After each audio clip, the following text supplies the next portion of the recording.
I know losing Zane is tough, but what would it mean if you guys get Nick Neman back here for the playoffs? You know, we'll just have to wait and see, but obviously he was playing at an extremely high level before he got, you know, his knick-knack and has been out for a little bit. So we'll just see what the next week to 10 days brings, but it would be, you know, monumental for us if that can happen. He had a lot of tackles for you, like a lot of tackles, like at least comparatively speaking around here. What made him so effective in that role? Well, I think, you know, first of all, I think we actually have 5 guys in double-digit tackles. It might be 6 now after last week, but he's a guy that's really smart. He's got great football awareness and football sense, plays really well in space, and so we were able to move him and put him in a bunch of different places. And when you do that with a guy like that can make plays in space, it's hard to find him and double him all the time and kind of scheme him up if he's going to be in multiple places. So that was the kind of thing interesting about him, is he was smart enough and he understood the system quickly enough that he could play on both sides, backside and front side, and play multiple spots on kickoff. And then he's a really good punt coverage player. He had played in the box before with the Chargers at guard and tackle, and then we ended up playing him at the wing position. So he's just a good player. What's the challenge for you this week? I mean, there's a lot of revolving parts on offense and defense, so obviously all that stuff rolls down to you. Yeah, I think, you know, our guys have done a really good job over the past, whatever it's been, you know, 15, 16 weeks of when they're on the show team, you know, we're putting them in position to do what we think they can do if the opportunity comes where they have to come up for whatever the reason. And I think this week's practice has really been no different. They've gotten work at positions that they could possibly play at if they have to come up and play for us. But I think the challenge for us is to make sure that we can do a good job of whoever is up, you know, play within the system and still make tackles and still protect the punter and still protect the return guys on the back end. Excuse me, what were you hoping to get with Nate Hobbs back on kickoffs, and then with him getting hurt, do you have an idea what you want to do moving forward? Yeah, we have an idea. I mean, what happened to us last week is Savion got sick, you know, before the game. He practiced all week, and he ended up playing in the game, and Nate's been a guy that's been repping back there. He was a return guy a little bit when I had him last time with the Raiders. He was a return guy a little bit coming out of Illinois. So we've had him back there getting reps, and you know, we lost the guy right before the game. So kind of limited as to how many guys we have that have been back there fielding kicks for us.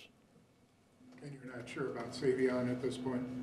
Yeah, we'll see what happens after, you know, we get the report from today.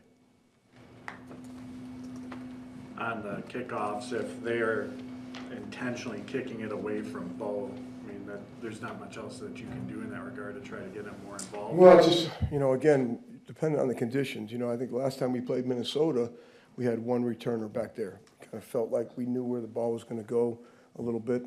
The weather wasn't a big factor. We start playing in these venues where the weather's a factor and they're going to go to the wind or against the wind, and we have 2 guys back there, and we're trying to get it. We'd like to scheme it to get it to one of those 2 guys, you know. Now, when we have him and Savion back there, we feel pretty good about either one of them getting the football. But, you know, we'll see what happens this week. Again, we're in a clean environment, and the other guy does a good job of kicking the ball outside the numbers on both sides, so we'll have to see what happens with it this week. How do you feel, just big picture, about your units going into the playoffs? I know we've talked a bunch this year about maybe a couple spot plays, but the coverage units have been really strong altogether. What's your sense just going into the playoffs about? Yeah, you know, again, it seems we want to dwell on, you know, the negative at times around here, but I'd like to think that those guys can look at the tape and feel really good about a lot of the things that they have done. It's been a very unusual year as far as the amount of punts that we've had, but I think if you look league-wide, the amount of punts has been down this year statistically over the course of the last 5 to 7 years. The amount of punts that have gone on for whatever the reasons are, going for it on 4th down, getting yourself in better position to kick bigger field goals, whatever those things are. But, you know, always protecting the punter is paramount. You try to do that all the time. Going into this game, we think we're playing a really good rush team. You know, I talked before about how I feel about Matt Daniels and the job he's done and the players he has over there. They're a really good defensive team. And when you have a really good defensive team, you usually have really good special teams players, especially if you don't get many of them banged up, if you don't lose them over the course of the season. But I'm excited about the direction our units are going in. I'd still like to see us, we haven't played with a full group at the same time every week really for about the last 10 weeks. We've had a bunch of different pieces going, a bunch of different places. You know, we'd lost Luke Van Ness, who had been on the punt team, and he's been gone for a pretty good while and really hasn't gotten himself back to where he can play defense and still play, you know, multiple special teams for us. So I know it's a long answer to your question. I don't really know if I answered it, except to say that I'm really excited about a lot of the things that we have done, and I feel we've cleaned up some of our problems a little bit better than we did maybe earlier in the year. But we've still lost players up front, you know, in field goal protection. That's kind of a ebbs and flows of who's available to play for us in the game. The last game, I was thinking about the great play that Zane made on Miles Price in a recovered ball.